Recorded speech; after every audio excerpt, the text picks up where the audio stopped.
शहरों में गर्मी और पहाड़ों पे टूरिज्म दोनों अपने पीक पे चल रहे हैं और हर साल की तरह हरियाणा, दिल्ली, यूपी वाले पहाड़ों में अपने स्टेट का खूब नाम रोशन कर रहे हैं। At this point Delhi NCR का टूरिस्ट पहाड़ों में जाके जैसी हरकतें करता है ये दिखाऊं तो शायद आपको कई घंटे की वीडियो में इसी में दिखा सकता हूँ। देखो, सिविक सेंस भारत में बहुत बड़ा इशू है जिसकी मैं बात खुद कई वीडियो में कर चुका हूँ, लेकिन मैं सोच रहा था कि हर वीकेंड पे लोग पहाड़ों में क्यों भागते हैं। ऐसा क्यों है कि लोग उन्हीं गिनी चुनी जगहों पर बार बार घूमना क्यों जाना चाहेंगे। तो मुझे रियलाइज हुआ कि असली बीमारी ये है कि हमारे शहर लोगों को सुकून नहीं दे पा रहे हैं। हमारे शहर, या यूं कहूं कि कंक्रीट जंगल इतने ज्यादा अगली और स्ट्रेसफुल बन चुके हैं कि हम इन हेल होल्स को मौका मिलते ही छोड़ने की कोशिश करते हैं। मतलब विजुअल क्लटर और केओस इतना ज्यादा है तो मन कैसे लगेगा। इसीलिए आज की वीडियो में जरा बात करते हैं इसी प्रॉब्लम की जो सरफेस लेवल पे दिखाई देती है, लेकिन इसका जो रूट कॉज है वो बड़ा डार्क है। आइए देखते हैं।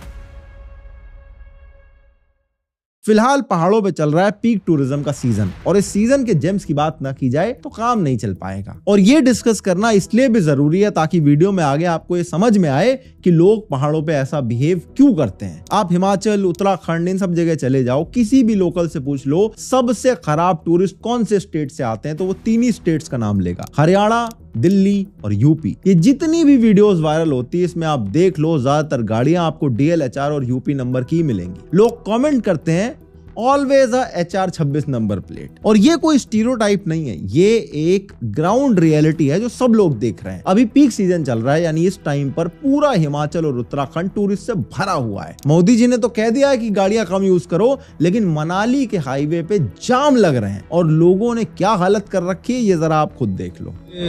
2 दिन हुए इसको लगाए हुए, ये चार्जिंग पॉइंट है तो लोगों ने क्या किया, इसको कूलर डालने का सिस्टम बना दिया। ऐसे लोग आते हैं मनाली में।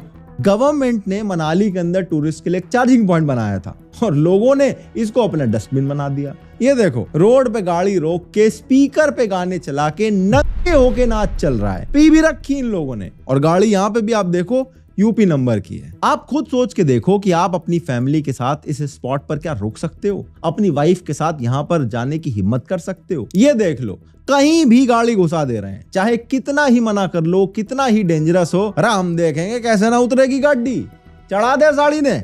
ये एटीट्यूड होता है इन लोगों का। इसीलिए मुझे लगता है कि जो भी लोग थार या स्कॉर्पियो खरीदते हैं, इन लोगों की एक अलग से प्रोफाइलिंग होनी चाहिए। कभी कभी तो लगता है शायद महिंद्रा वाले एक IQ टेस्ट लेने के बाद ही गाड़ियां बेचते हैं। माना कि पहाड़ों की इकोनॉमी टूरिस्ट ही चलाते हैं, ये कमेंट बहुत लोगों ने ऑलरेडी लिख भी दिया होगा, लेकिन उनके पॉइंट ऑफ व्यू से भी तो समझो, टॉलरेट करने की भी एक लिमिट होती है। हिमाचल में जो वीडियोस वायरल होती है उनमें लोग बर्फ में शर्टलेस होके नाच रहे होते हैं, चिल्ला रहे होते हैं, स्पीकर लगा के पार्टी कर रहे होते हैं। इतना आउटरेज हुआ कि सोशल मीडिया पे ट्रेंड करने लगा, ban Haryana people from hill stations. अब ये डिमांड एक्सट्रीम है, लेकिन फ्रस्ट्रेशन समझ में आ रहा है इस डिमांड के पीछे कि वो कितना ज्यादा परेशान हो चुके हैं। और यही सब देख के शायद राहगीर ने वो गाना लिखा था कि आदमी है कुछ भी चाहता है। और ये सिर्फ नाचने गाने का मामला नहीं है, ये लोग सड़कों पे रॉन्ग साइड ड्राइव करते हैं, नैरो माउंटेन्स रोड पे ओवरटेक करने की कोशिश करते हैं, वो भी कॉर्नर पे।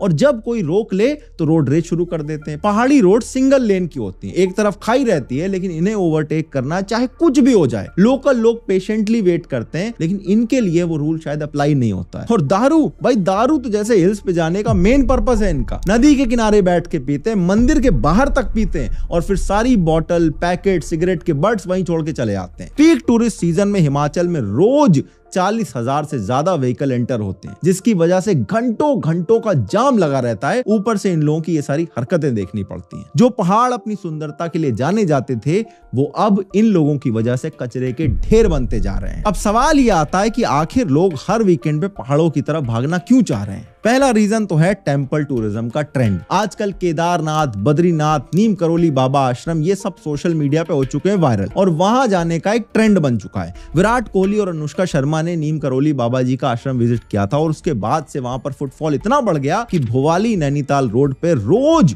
एक मैसिव जाम लगने लगा है। 4 धाम यात्रा में पिछले साल 47 लाख से ज्यादा पिलग्रिम्स आए थे और 5 लाख से ज्यादा व्हीकल्स वहां पे एंटर किए थे। 2023 में उत्तराखंड में करीबन 6 करोड़ टूरिस्ट गया था, जो 2018 में सिर्फ 3.6 करोड़ होता था। मतलब 5 साल में टूरिस्ट का नंबर 62% से बढ़ गया है। अब इसमें कितने सच्ची श्रद्धा से आए हैं और कितने सिर्फ इंस्टाग्राम की रील बनाने के लिए आए हैं ये मुझे भी पता है और आपको भी, क्योंकि घूमने के नाम पर घर से परमिशन मिलती नहीं है। लेकिन केदारनाथ अगर बोल दिया जाए तो मम्मी पापा मना नहीं कर पाते हैं। तो बहुत से लोगों का एक्चुअल मोटिव ट्रिप रहता है, मंदिर सिर्फ एक बहाना होता है। और जब मोटिव ही फन करने का हो तो बर्ताव भी वैसा ही दिखता है। और भक्ति के नाम पर क्या क्या चल रहा होता है इसकी बात मैं ऑलरेडी एक वीडियो में कर चुका हूं। खैर, हर वीकेंड पे लोग घूमने निकल पड़ते हैं, लेकिन लोगों को रिक्रिएशनल एक्टिविटीज चाहिए और यही नीड अनफॉर्चुनेटली हमारे शहर आज के टाइम पे पूरी नहीं कर पा रहे हैं। IQ एयर की 2024 की रिपोर्ट के हिसाब से 20 सबसे पॉल्यूटेड सिटीज में 13 भारत में है। न्यू दिल्ली दुनिया की सबसे पॉल्यूटेड कैपिटल है। भारत का एवरेज PM 2.5 लेवल WHO के सेफ लिमिट से 10 गुना ज्यादा है। एक्सट्रीम टेम्परेचर्स अलग से होते हैं। मार्च एंड आते आते 45-48 डिग्री की गर्मी टच करने लगती है। पूरे उत्तर भारत की यही कहानी है। लेकिन पॉल्यूशन और गर्मी अकेले रीजन नहीं जिसकी वजह से लोग मौका मिलते पहाड़ों में भागने लगते हैं। हमारे शहर इतने अगली बन चुके हैं, इतने स्ट्रेसफुल हो चुके हैं कि लोगों को इस शहर में रहने का मन ही नहीं करता है। मजबूरी है सिर्फ नौकरी की, जिसकी वजह से लोग यहाँ पे किराए के कमरों में रहते हैं और मौका मिलते ही यहाँ से भागने की कोशिश करते हैं। आप डे टू डे लाइफ देख लो, इतनी भयंकर गर्मी में लोगों को बाहर निकलना पड़ता है तो सबसे पहले तो दुनिया भर का ट्रैफिक मिलता है। और गाड़ी या बाइक लेके ना निकलो तो पैर रखने की जगह नहीं होती सड़क पे। गड्ढे हैं, सीवर खुला हुआ है, फुटपाथ तो वैसे ही बाइक वालों ने घेर रखे होते हैं। ये देखो, भारत का एक एवरेज रोड इस तरह का दिखाई देता है। ना कोई पेड़ है, ना कोई फुटपाथ है, हर जगह बस केओस मचा पड़ा है, कचौंधन रहती चारों तरफ। आधा ट्रैफिक तो इस इंक्रोचमेंट और पार्किंग की वजह से भरा रहता है। दुकान वाले अपना सामान सड़क पे रख लेते हैं, लोग फुटपाथ पे गाड़ी पार्क कर देते हैं, ई रिक्शा वाले बीच रोड में सवारी उतारने लगते हैं और लाइन लगा के कहीं भी खड़े हो जाते हैं। दिल्ली में पीक आवर्स में नॉइज लेवल 90 डेसिबल क्रॉस कर जाते हैं, जबकि WHO की सेफ लिमिट 55 डेसिबल की है। UN ने 2022 के डेटा के हिसाब से दिल्ली की एवरेज नॉइस लेवल 75 डेसिबल बताई थी, जो WHO के रिकमेंडेड थ्रेशोल्ड से 4 गुना ज्यादा थी। मतलब आप सुबह घर से निकलते हो तो कान फट रहे होते हैं, शाम को लौटते लौटते दिमाग फट रहा होता है। पब्लिक ट्रांसपोर्ट की बात करें तो हर शहर में मेट्रो है नहीं, और जहां है वहां पर भी लास्ट माइल कनेक्टिविटी बिल्कुल जीरो है। मेट्रो से उतर के क्या होता है, सीधा पैर ई रिक्शा में घुसता है। 4 की जगह 8 लोग भर दिए जाते हैं, वो भी सड़क की गलत साइड पर चलाते हुए। बिना इंडिकेटर के मुड़ जाएगा और रैश ड्राइविंग करेगा वो अलग से। बस वालों की सर्विस कैसी है तो आप पूछो मत। उबर ओला की तो सर्च प्राइस रहती है, मतलब कम्यूट में सबकी बजी रहती है। लास्ट माइल कनेक्टिविटी का सबसे बड़ा फ्लॉ ये है कि हमारी सिटीज वॉकेबल है नहीं। भारत में 70% तक छोटी ट्रिप्स पैदल होती हैं, लेकिन फुटपाथ किसी शहर में ढंग का होता नहीं है भी तो बस हॉकर्स और दुकान वालों ने कब्जा कर रखा है। ना कोई छांव है, ना कोई पेड़ लगा हुआ है। ऊपर से चारों तरफ होर्डिंग्स हैं, बैनर्स हैं, बिजली के तारों के जाल हैं, कचरा है। हर जगह एक विजुअल केओस दिखाई देता है। कोई भी सिमेट्री या प्लानिंग नहीं रहती। कभी किसी ऊंची बिल्डिंग से या मेट्रो से चारों तरफ घूम के देखना, 90% दीवारों पे पेंट ही नहीं होता है। करोड़ों के घरों में रहने वाले लोग भी अपने बैक साइड में प्लास्टर करवा देते हैं, लेकिन पेंट नहीं करवाते हैं। इसीलिए तो हमारे शहर एस्थेटिक नहीं दिखते हैं। इस टाइम पर आधे शहर में कहीं ना कहीं खुदाई चल रही है। आज रोड बनाओ, कल सीवर के लिए खोद दो, और एक बार रोड खोद दिया तो महीनों तक वैसे ही पड़ा रहता है। ना बैरिकेड होता है, ना डाइवर्जन होता है, धूल मिट्टी अलग से रहती है, ट्रैफिक जाम अलग से लगता है। दिल्ली के कई बड़े बड़े एरियाज हैं जहां पर पॉपुलेशन डेंसिटी इतनी ज्यादा है कि पार्क छोड़ो, एक पेड़ तक नहीं दिखाई देता है। जब कैपिटल में यह हाल है तो लोग अफ्रीका से तो कंपेयर करेंगे ही। अब अगर कोई इंसान ऑफिस में 10 घंटे काम कर रहा है डेली बेसिस पे, आते जाते टाइम ये सब झेल रहा है, ट्रैफिक में 2 घंटे बर्बाद कर रहा है, पॉल्यूशन में सांस ले रहा है, तो वीकेंड मिलने पे वो क्या करेगा? सबसे पहले कोशिश करेगा पहाड़ों की तरफ भागने के लिए। लोग प्लान नहीं करते हैं, बस भागने की कोशिश करते हैं, क्योंकि लाइफ इतनी फ्रस्ट्रेटिंग हो जाती है और सबसे नजदीकी एस्केप मिलता है हिल्स के ऊपर। तो प्रॉब्लम सिर्फ टूरिस्ट का बर्ताव नहीं है, प्रॉब्लम यह है कि हमारे शहर लोगों को सुकून नहीं दे पा रहे हैं, जिसकी वजह से उन्हें यहाँ से भागना पड़ता है। भारत में सिर्फ गिने चुने शहर हैं जो प्लान्ड है। चंडीगढ़ को आप देख लो, ले कॉर्ब्यूजियर ने डिजाइन किया था। हर सेक्टर सेल्फ सफिशिएंट है, मार्केट वॉकिंग डिस्टेंस पे, हर सेक्टर में पार्क है, स्कूल्स हैं, हॉस्पिटल्स हैं, रोड्स की हायरार्की प्लान्ड है। 7 तरह की रोड्स हैं, पेडेस्ट्रियंस और व्हीकल्स के लिए अलग अलग सिस्टम है। 2000 एकड़ से ज्यादा का एरिया सिर्फ पार्क के लिए रखा गया है। Zakir Hussain rose garden Asia का सबसे बड़ा रोज गार्डन है जो वहीं पर ही है। ग्रीन कवर इतना ज्यादा है कि शहर में 270 से ज्यादा बर्ड स्पीशीज मिलती हैं। शाम को सुखना लेक पर वॉक करो तो लगता है आप किसी यूरोपियन सिटी में पहुंच गए हो। और इससे होता यह है कि क्वालिटी ऑफ लाइफ इंप्रूव हो जाती है और लोग इतने फ्रस्ट्रेटेड नहीं रहते। इसीलिए चंडीगढ़ को रिटायरीज का एक बहुत बड़ा पैराडाइज कहा जाता है। दिल्ली का द्वारका भी एक प्लान्ड एरिया है। वाइड रोड्स हैं, ग्रीन कॉरिडोर्स हैं, मेट्रो कनेक्टिविटी अच्छी है, सेक्टर्स में पार्क्स हैं जहां पर लोग शाम को जाके वॉक करते हैं। अब सब परफेक्ट नहीं है, फुटपाथ की कंडीशन वहां भी खराब हो चुकी है, लेकिन फिर भी अगर आप कंपेयर करोगे द्वारका को उत्तम नगर या लक्ष्मी नगर जैसे एरिया से, तो आपको फर्क एकदम साफ साफ दिख जाएगा। इनफैक्ट एक पूरी स्टडी की गई है जिसमें देखने को मिला कि जब आप एक प्लान्ड एरिया में रहते हो तो कितने लेवल पर आपकी क्वालिटी ऑफ लाइफ इंप्रूव हो जाती है। जयपुर जो भारत की पहली मॉडर्न प्लान्ड सिटी है, 1726 में महाराजा जयसिंह ने वास्तुशास्त्र के प्रिंसिपल पे ग्रिड आयरन लेआउट में डिजाइन करके बनवाई थी। वाइड बुलेवार्ड थे, राइट एंगल पे रास्ते थे, हर ब्लॉक ऑर्गेनाइज था। 300 साल पहले बनी सिटी आज भी यूनेस्को वर्ल्ड हेरिटेज साइट है। तो अगर ये पॉसिबल है तो बाकी शहर ऐसा क्यों नहीं कर सकते? व्हाट इफ अथॉरिटीज एनक्रोचमेंट पे सीरियसली एक्शन लेने लगे? चांदनी चौक जाओ या लाजपत नगर, सड़कों पे गाड़ियां ऐसी खड़ी रहती हैं जैसे इन्होंने पार्किंग लॉट समझ रखा है। दुकान वाले भी अपना सामान फुटपाथ पे रख देते हैं। अगर ये एनफोर्स किया जाए कि पार्किंग सिर्फ डेजिग्नेटेड एरिया में होगी, एनक्रोचमेंट हटाया जाएगा, तो सड़कें ऑटोमेटिकली चौड़ी हो जाएंगी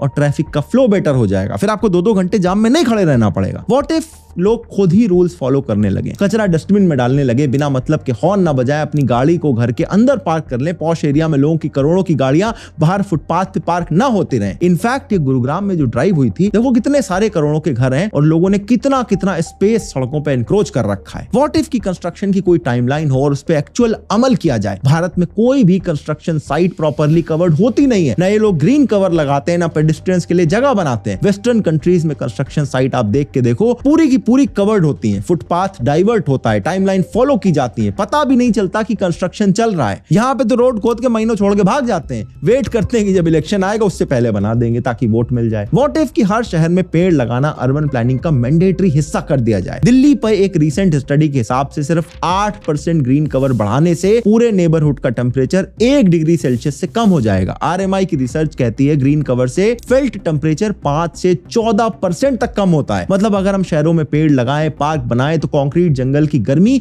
अपने आप कम हो जाएगी। व्हाट इफ कि हमारी सड़कों पे विजुअल हार्मनी आ जाए? अब लोग कहेंगे कि एड्स और साइन तो हर जगह होती हैं। हाँ बिल्कुल होते हैं। टाइम्स स्क्वायर आप देख लो, न्यूयॉर्क के अंदर है, दुनिया की सबसे बड़ी इंस्टाग्राम्ड जगह है। हर तरफ सिर्फ एड्स दिखाई देते हैं, लेकिन फिर भी वो आइकॉनिक लगता है, सुंदर लगता है, क्योंकि वहां पर सब कुछ रेगुलेटेड है। कौन सा बिलबोर्ड कहां लगेगा, कितना बड़ा होगा, कैसा दिखाई देगा, सब कुछ प्लान करके किया गया है। हमारी तरह नहीं है कि सड़कों पे कहीं पे भी पुराना पोस्टर लटका रहता है। जापान के अंदर क्योटो में तो 2007 में लैंडस्केप गाइडलाइंस बनाई गई थी, जिनके हिसाब से रूफटॉप एड्स कंप्लीटली बैंड हैं। बिलबोर्ड्स के साइज, कलर और प्लेसमेंट सब कुछ रेगुलेटेड है। मैकडॉनल्ड्स तक को अपना रेड एंड येलो छोड़ के ब्राउन करना पड़ता है ताकि शहर की हेरिटेज से वो मैच कर सके। स्टारबक्स को भी अपने ग्रीन लोगो के कलर थोड़े म्यूटेड रखने पड़ते हैं। अगर हम ये सब अचीव कर लें तो सोचिए कितना बड़ा फर्क पड़ जाएगा। जब सड़कें खुली होंगी और एनक्रोचमेंट नहीं होगा तो लोगों का फ्रस्ट्रेशन लेवल गिरेगा, ट्रैफिक कम होगा तो रोड रेज कम होगा, फ्रस्ट्रेशन कम होगी और लोगों का कितना टाइम बचेगा। पेड़ होंगे तो शहरों का टेम्परेचर अपने आप गिर जाएगा और फिर लोगों को बात बात पे फाउंटेन्स की तरफ भागना नहीं पड़ेगा। अगर फुटपाथ अच्छे होंगे तो लोग पैदल चल पाएंगे, ई रिक्शा और ऑटो की जगह वॉक करेंगे, ट्रैफिक अपने आप कम होता जाएगा और जो लोग चलेंगे उनकी हेल्थ भी बेटर होगी। हमारे देश के अंदर ओबेसिटी कम होगी, हार्ट डिजीज का रिस्क कम होगा। ये सारी की सारी चीजें हमें लगती नहीं है, लेकिन सारी की सारी आप सोचो तो कितना इंटरकनेक्टेड है। अगर ऐसा सब हुआ तो मार्केट्स में जाना कितना एंजॉयबल एक्टिविटी बन जाएगी। ना कोई अननेसेसरी हॉकिंग होगी, ना फिर कोई सड़क पे सामान रख के बेच रहा होगा, ना कोई अगली बैनर या पोस्टर होंगे। शहर एस्थेटिकली ब्यूटीफुल लगेंगे। लेकिन ये सब तब होगा जब 2 चीजों पे काम किया जाए। सरकारें अर्बन प्लानिंग और इंप्लीमेंटेशन ऑफ रूल्स को सीरियसली लें। सिर्फ हाईवेज और एक्सप्रेसवे नहीं, शहर के अंदर की गलियां, फुटपाथ, पार्क, ड्रेनेज, ये सब इक्वली इंपॉर्टेंट है। दूसरा यह है कि हम सिटीजन्स को भी सिविक सेंस सीखनी पड़ेगी। अगर हम लोगों की डेली लाइफ सिटी के अंदर ही इंप्रूव कर दें तो शायद उन्हें हर वीकेंड में पहाड़ों पे भागने की जरूरत नहीं पड़ेगी और हमारे पहाड़ों की जो धरोहर है उनको भी हम बचा पाएंगे। अगर ये वाला वीडियो आपको अच्छा लगा तो अगला वीडियो आपको और अच्छा लगेगा। स्क्रीन पे लगा दिया है, क्लिक करो और अभी देख डालो।